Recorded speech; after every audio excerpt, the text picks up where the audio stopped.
IISD Reporting Services is here at the Maritim Hotel in Bonn, Germany, reporting from the Bonn Climate Change Conference that opened today.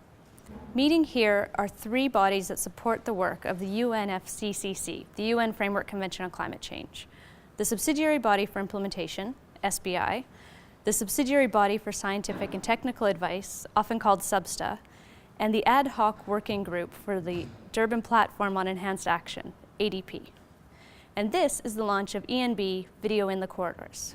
Faced with the challenge of having surpassed 400 parts per million for the first time in the history of the human race, we simply cannot afford not to deliver implementation results urgently.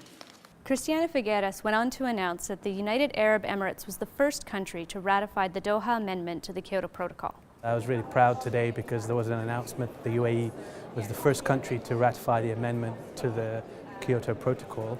And this is an example of the UAE's commitment to this process and hopefully an endorsement of the Doha outcomes. The importance of ratifying the second commitment period was echoed by many, including ARTUR RUNGE-METZGER.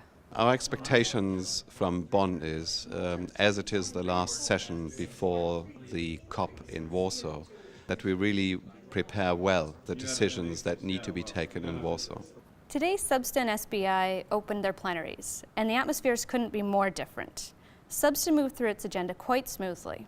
We had quite a successful day today. We worked through all the agenda items to open up the agenda. We worked further on developing work on reducing emissions from deforestation and forest degradation and trying to finalise procedures on reporting for those issues. We also started discussions about a new market mechanism that may occur under the convention. In SBI, there was disagreement on the agenda. The inclusion of a procedurally focused agenda item proved controversial and halted work, as some parties refused to move forward with SBI's work while there was still no agreement on the agenda. Some said this was disappointing because they had hoped for a productive and focused mode of work, while others acknowledged the issue was important.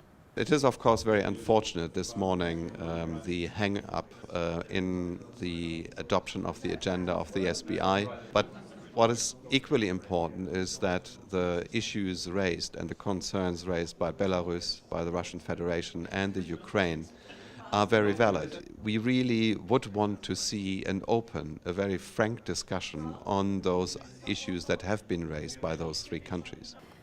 Before suspending the SBI, the chair asked parties to use the evening reception to rid themselves of bad ghosts from the past and return tomorrow in better spirits.